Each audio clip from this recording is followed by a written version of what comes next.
바닥은 이미 찍었고요. 바닥을 찍은 이후에 상승 과정 내에서 조정과 상승을 반복적으로 진행되어지고 있는 모습에서의 흐름이라고 저는 개인적으로 생각하고 있고, 여기 이제 구체적으로 주가에 대한 반응도 상황을 설명을 드리게 되면 LG에너솔루션이 이제 대표 종목이기 때문에 2차전지 주가가 빠진 이유와 수급 현황은 어떤가요? 2차전지를 얘기하다 보면 항상 최근에 2차전지 업종이 하락하고 있는 내용에서의 분위기를 얘기하시더라고요. 그런데 우리가 시간을 조금만 되돌려서 지난 6월장에서 지수가 400포인트 가까이 올라갈 때 주도 섹터가 2차전지였습니다. 그때 굉장히 강했죠. 다만 9월장에서 반도체가 올라갈 때 2차전지가 주가가 좋지 않았기 때문에 2차전지 업종의 전반의 상황에 대해서 주가가 안 좋을 것이라는 느낌적 그 내용을 가지고 많이 질문들을 많이 하시는데요. 2차전지 업종에서의 전체적인 흐름에서의 모습은 바닥은 이미 찍었고요.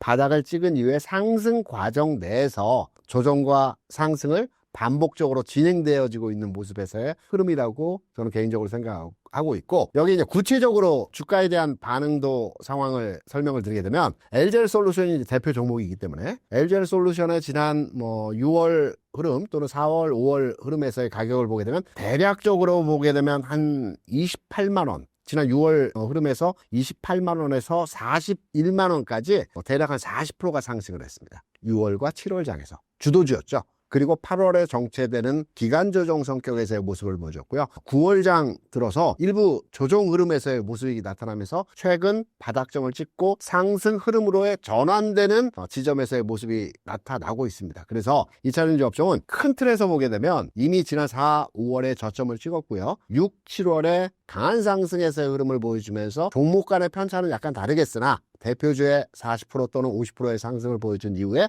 8월, 9월장 단기 흐름에서의 조정을 받아줬다. 이제 개인적으로 판단할 때는 10월장에서 제가 전체 앞선 코너에서 지수와 그리고 반도체에 대해서 일부 설명의 말씀을 드렸는데요. 일부 10월 초 중순까지 해서 지수와 반도체가 일부 쉬어가는 과정에서 흐름들이 진행되어질 때 2차전지 업종이 갈 수 있지 않을까, 상승하지 않을까, 이렇게 판단하고 있습니다. 최근 에코프로와 포스코 홀딩스 상황을 전해주신다면요?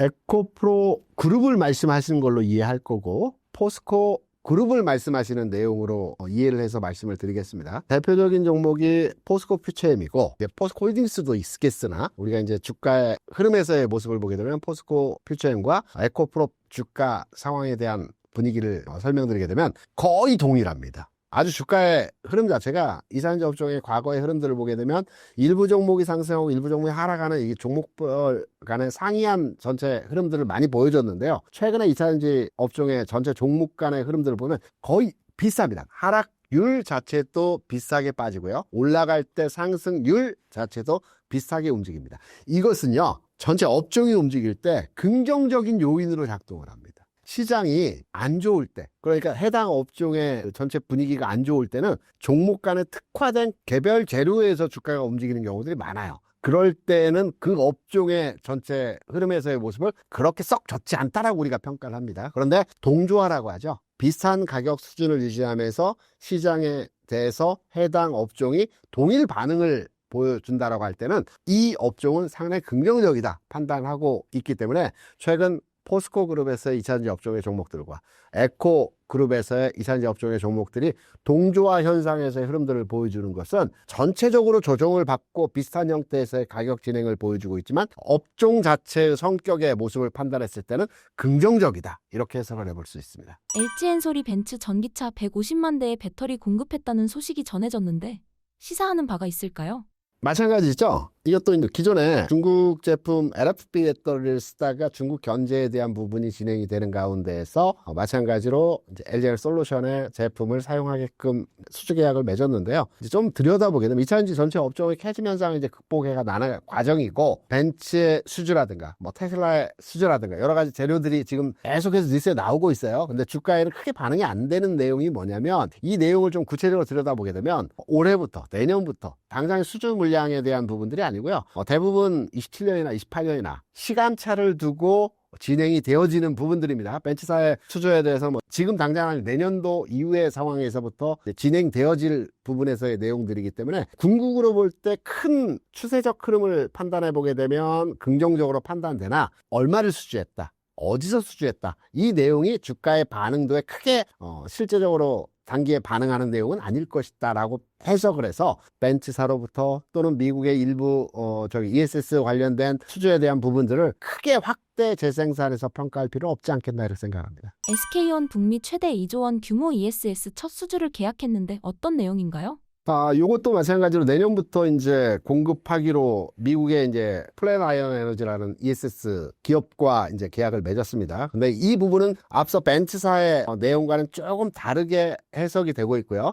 조금 시장에 대해서 해당 업종에 대해서 긍정적으로 평가하는 내용으로 이해를 하실 수 있는 뉴스입니다. 왜냐하면 기존에 벤츠사에 납품한다든가 테슬라에 납품한다든가 이거는 이제 기존의 전기차에 장착되는 배터리에 대한 납품입니다. 지금 생산하고 있는 제품에 대한 납품이죠. 근데 SK온에서 이번에 저장 장치에 대한 납품 현황에 대한 금액은 그렇게 크지가 않아요. 기존의 테슬라나 벤츠의 정말 큰 금액에 비해서 크지는 않은데 의미가 있다는 부분이 뭐냐면 ESS라는 부분보다는 이 내용은 SK온이 변화하고 있다. 기존에는 NCM계, 3원계 배터리 중심의 생산 라인을 ESS 쪽에서의 납품이라고 한다면 LFP로 변화를 해야 되거든요. 그러니까 다시 말해서 무슨 말이냐면 기존의 한국 중심의 생산 라인을 보여줬던 3원계 배터리로 에너지 저장 장치에 납품할 수 있는 단가가 안 맞습니다. 우리가 흔히 LG솔루션이든 SK온이든 ESS, 에너지 저장 장치에 납품하겠다라고 하는 배터리는 3원계 배터리가 아니고요.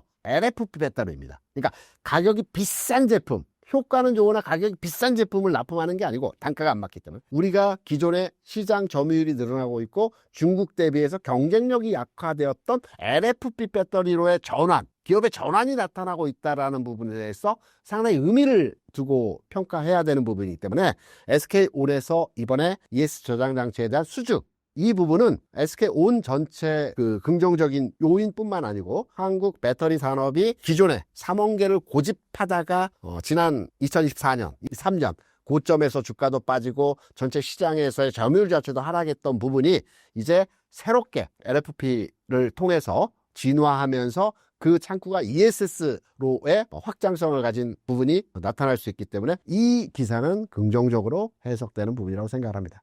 2차 전지는 바닥 이미 찍었다고 볼 수 있을까요?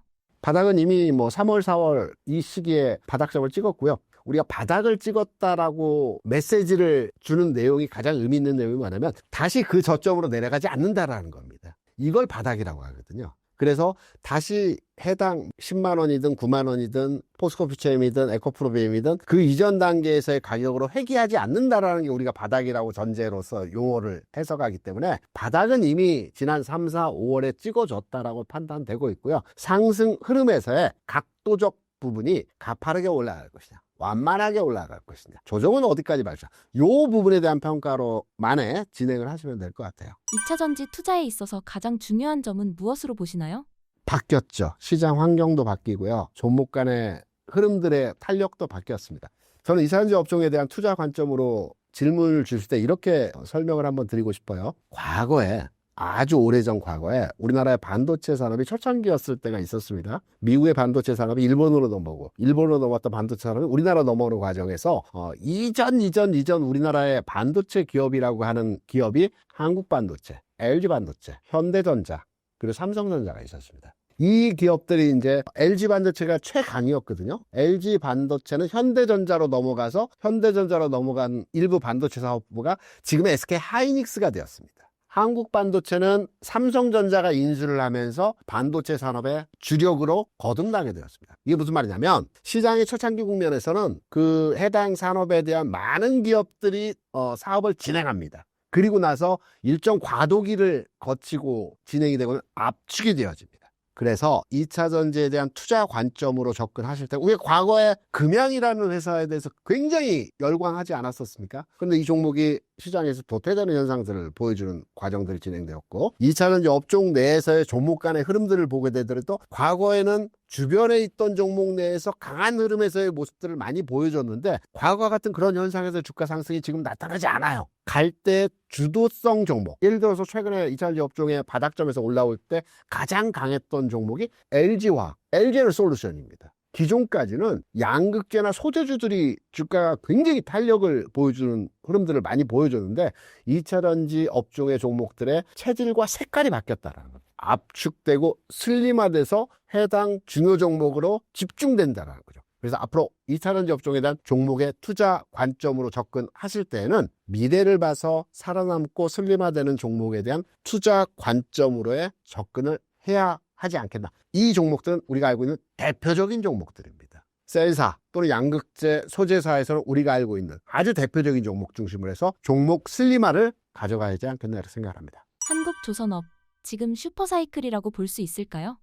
당연히 슈퍼사이클에 들어왔고요. 조선업의 슈퍼사이클은 우리가 단순한 용어적으로 큰 시장이 열렸다 이렇게 평가하기보다는, 조선업종은 특이하게요, 하나의 사이클이 형성이 되면 10년을 갑니다. 과거에도 그랬어요. 왜 10년을 가느냐에 대해서 설명을 드리면, 우리가 이제 배를 한 척 건조를 해서 그 배를 사용 연한이라고 하죠. 대략 한 25년 내외 배를 사용 연한으로 사용을 한다라고 해요. 그래서 배가 수명 연한이 다 되게 되면 새로 건조를 해야 되기 때문에, 이 새로 건조되는 과정에서 단계적으로 건조가 되죠. 일시에 모든 배가 생산이 되고 모든 배가 다 파기되고 새로 건조되는 게 아니기 때문에, 이 시간차를 두고 건조되는 과정에서의 기간이 10년 정도 되기 때문에, 우리가 조선업에 대해서는 특이하게 슈퍼사이클이라고 합니다. 반도체는 주기 산업인데 3년 주기의 짧은 주기로의 흐름들이 나타나는 반면에, 조선업은 슈퍼사이클이라고 해서 지난 2000년 초반에 한 번의 사이클에서의 슈퍼사이클이 왔어요. 이때 짧게 이제 슈퍼사이클을 질문 주셨으니까, 제 기억으로 제가 그때 당시에 시장에서 조선 업종에 대한 투자로에 상당히 긍정적인 해답처를 줬기 때문에 회사에서도 굉장히 좋은 위치로에 승진할 수 있는 기회가 있었는데요. 그래서 정확히 기억하는데요. 2000년 초반에 이제 조선업에 대한, 물론 이제 글로벌 경기 부양의 경기 상승에 대한 부분도 있었겠으나, 2000년 초반에 예를 들어서 말씀드리면, 그 당시에는 현대중공업이었는데 이게 이제 회사가 분사가 됐죠. 그래서 지금 기준으로 기업명을 따져보게 되면 한국조선해양이 그 당시에 현대중공업의 주가에 대한 부분을 평가할 수 있는 내용입니다. 2000년 초반에요, HD 한국조선해양이 2만원, 3만원 이 정도 수준에서 가격 형성이 되었던 종목입니다.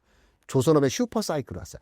배들이 사용 연한이 다 돼서 이제 막 새로 건조를 해야 되는데, 배를 잘 만드는 국가는 우리나라, 일본, 그리고 유럽의 몇몇의 국가들이 배를 잘 만드는 나라였거든요. 이 당시까지만 해도 중국이 초기 국면에서의 조선업의 상황이었기 때문에 거의 우리가 독식하는 현상 그때 보여줬습니다. 2만 원의 주가가요, 50만 원까지 쭉 한 4, 5년 걸쳐서 주가가 올라갔습니다. 지금하고 좀 비슷하죠. 22년, 23년부터 주가가 조금씩 올라가면서 최근에 주가가 40만 원까지 한국조선해양이 올라왔는데요. 10만 원대부터. 이 당시에 그래서 조선주들이 쭉 올라갔는데, 여기서 이제 중요한 포인트를 말씀드리게 설명을 드릴 겁니다. 아마 2008년, 2009년 이 즈음 금융이란 위기도 있었지만, 이 50만 원까지 갔던 주가가 20만 원까지 내려왔어요.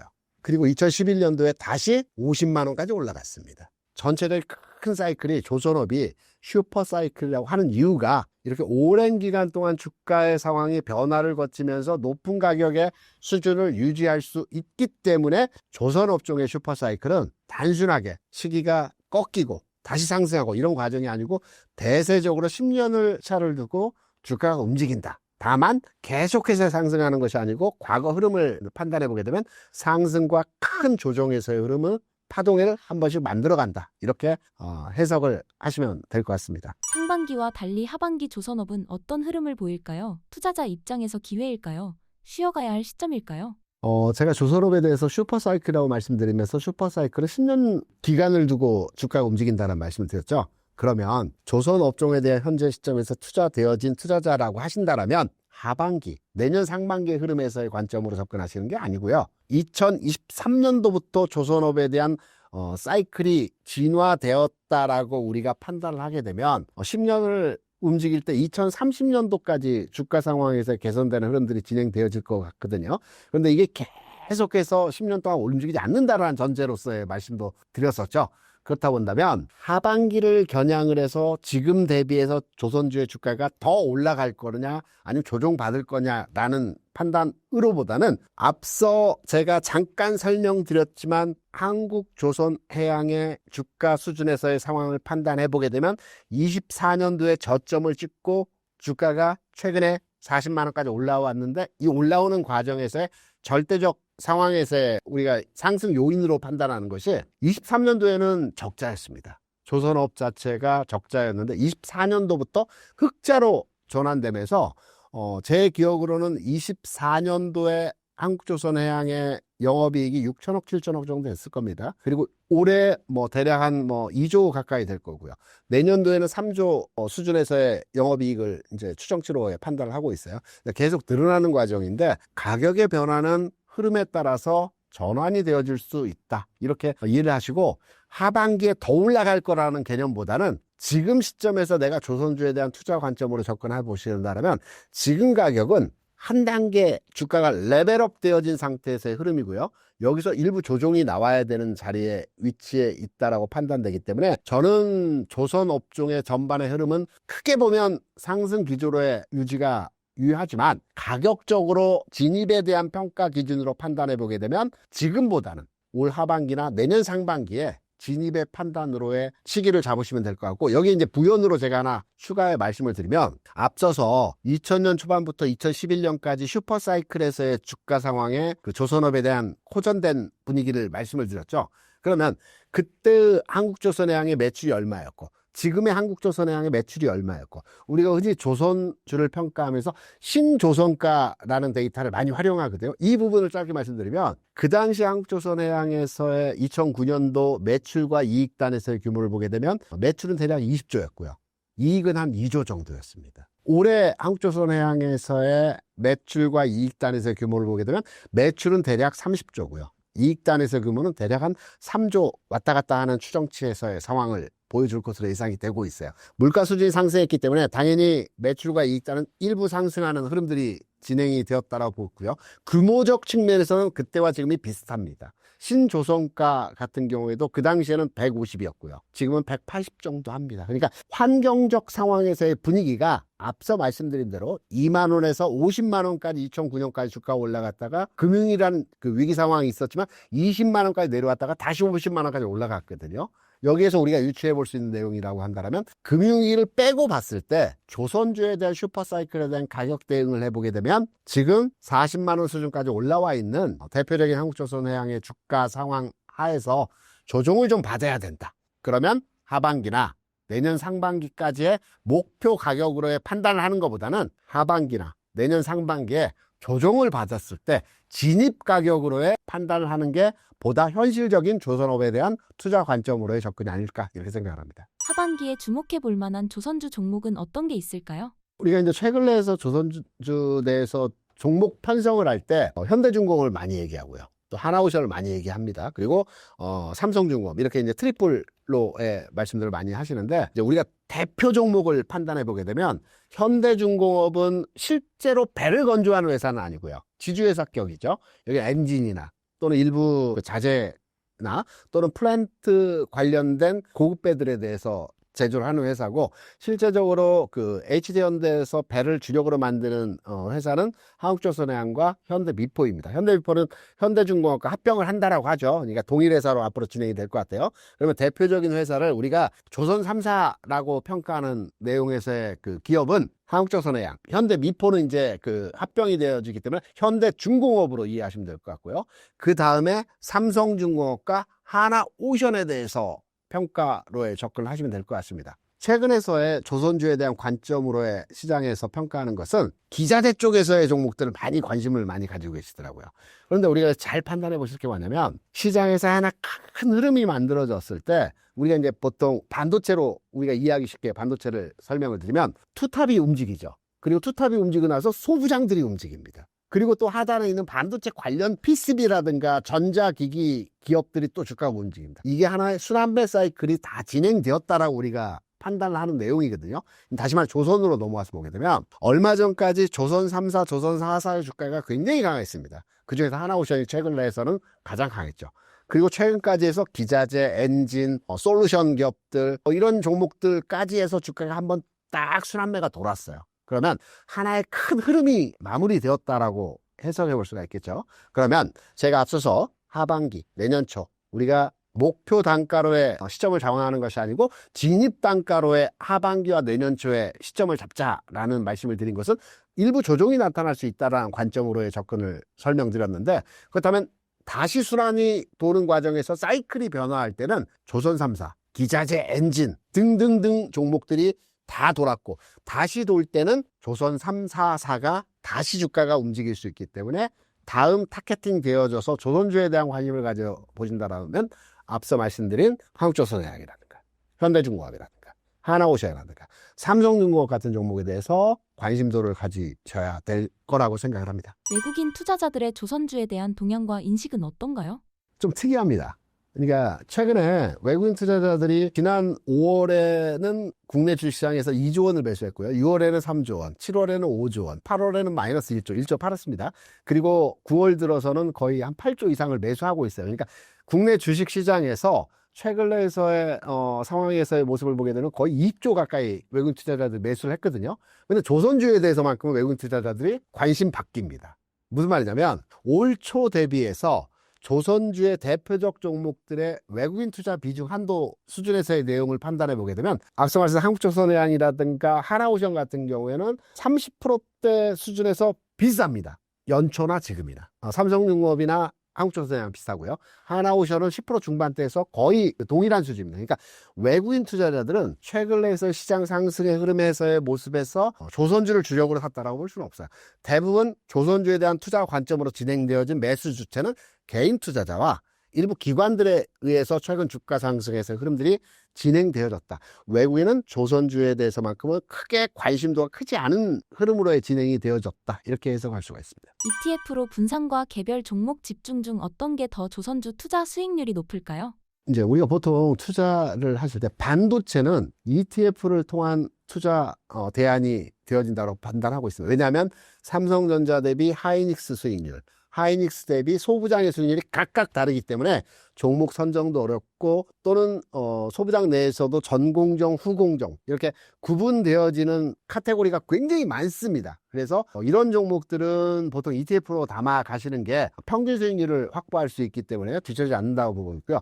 2차전지도 마찬가지입니다. 어떤 특정 종목으로의 편입된 내용으로 종목을 투자하는 것보다는 저는 ETF 상품으로 반도체나 2차전지에 투자하시는 게 좀 더 효율적이라고 판단하는 반면에 조선주는 특화되어 있습니다.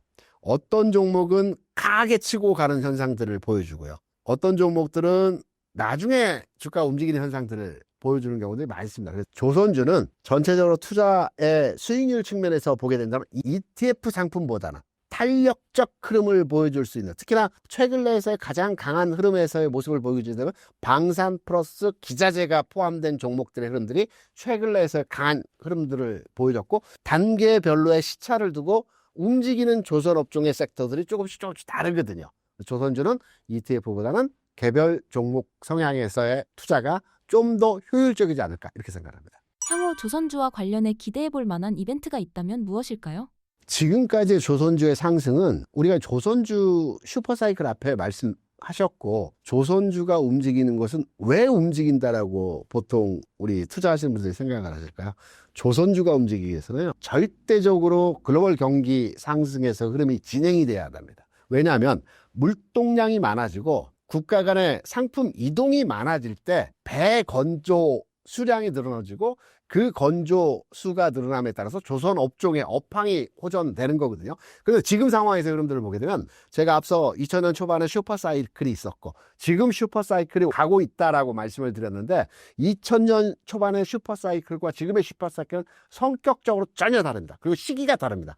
2000년 초반에는 글로벌 경기 상승에서의 흐름이 2010년까지 진행되었죠. 근데 지금은 경기 상황에서의 글로벌이 그렇게 좋은 편은 아니에요. 그래서 종목 간의 흐름들을 보게 되면 차이가 나는 겁니다. 왜냐하면 우리는 조선업을 볼 때 보통 운임지수 BDI 운임을 많이 판단합니다. 그런데 운임지수를 들여다보게 되면 건화물 운임지수라는 게 있고요. 컨테이너 운임지수라는 게 있습니다. 경기 초기 국면에서는 건화물, 그러니까 원자재를 실어 나르는 또는 LNG선이라든가 유조선이라든가 이런 지수하고 경기가 확장 국면에서 물동량이 많아질 때 컨테이너 운임지수하고는 시차를 두고 움직이는데, 최근에 이 운임지수 성격의 상황을 보게 되면 건화물 운임지수는 계속해서 올라가고 있어요. 컨테이너 지수는 계속해서 빠지고 있습니다.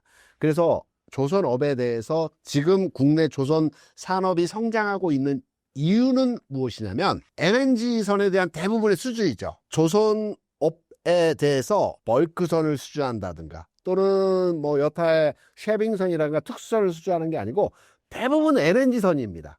국내에 수주하는 거. 이게 뭐냐면 이유가 따로 있는데요. LNG선이 기존에 20년 전에 생산이 몇 대 안 됐어요. 그래서 지금 다 일시에 노후가 돼버렸기 때문에 이 LNG선을 다시 수주하는 대규모 지금 주문이 들어오고 있기 때문에 국내 조선사가 여기에 대한 반응도를 보여주고 있는 겁니다. 그래서 첫 번째 단계에서의 사이클이 지금까지의 진행이었고요. 그리고 일부 숨고르기 과정에서 현상이 지나고 나면 저는 내년도에는 글로벌 경제 흐름에서의 긍정적인 요인들이 작동할 가능성이 높다라고 판단합니다. 거기에 대한 이유는 미국 같은 경우에는 제가 앞서 첫 번째 카테고리 시장에 대한 부분을 평가하면서 미국의 금리 인하 이유가 경기 부양을 목적성을 두고 금리 인하를 진행했다라는 말씀을 드렸죠. 내년도에 미국에서 중요한 이벤트가 있습니다. 중간선거가 있죠. 그리고 중국에서도 내년도에 시진핑 4기 출범이 있습니다. 26년도에. 그렇다고 한다면 미국과 중국이 내년도에 중요 행사를 앞두고 실질적으로 선거에서 압도적 우위를 점하기 위해서는 경기가 좋아져야 되거든요. 그렇다고 한다면 미국과 중국이 이번 에이펙 회담에서 상당히 긍정적인 성과도를 상호간에 도출시킬 수 있고요. 그리고 하반기와 내년 초에는 글로벌 경기 상황에서의 호전된 흐름들이 진행되어질 수 있기 때문에 내년도에 조선업에 대한 전반의 시각 긍정적이면서 경기 부양과 관련된 물동량 증가에 대한, 지금 조선업이 상승하고 있는 것은 일부 미국과 관련된 마스가라든가 LNG 선에 대한 수주에 대한 부분으로 조선사가 움직여졌는데요.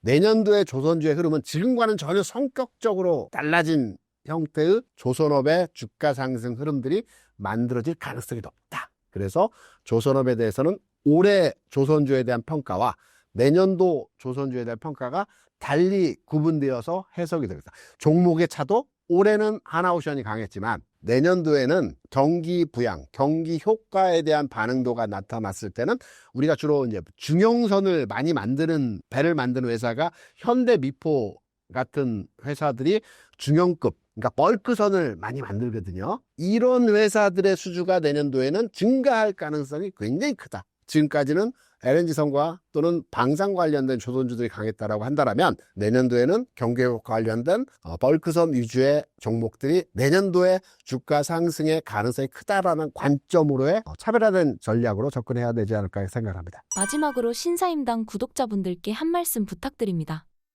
제가 지난 시간에도 말씀드렸던 부분들이 있었습니다.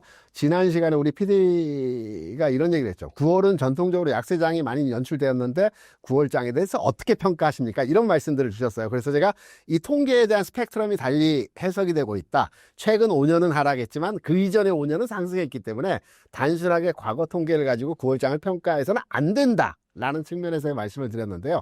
9월장 굉장히 강했죠. 오히려 역대급으로 강세장에서의 흐름입니다. 시장에서는 4,000포인트, 5,000포인트 의미를 크게 부여하지 마시고요. 지수가 얼마만큼의 상승 흐름이 진행되어지건 내가 가진 종목이 올라가야 진짜 내 수익이 되어진다고 판단하고 있죠. 돌아갑니다. 급하게 생각하지 마세요.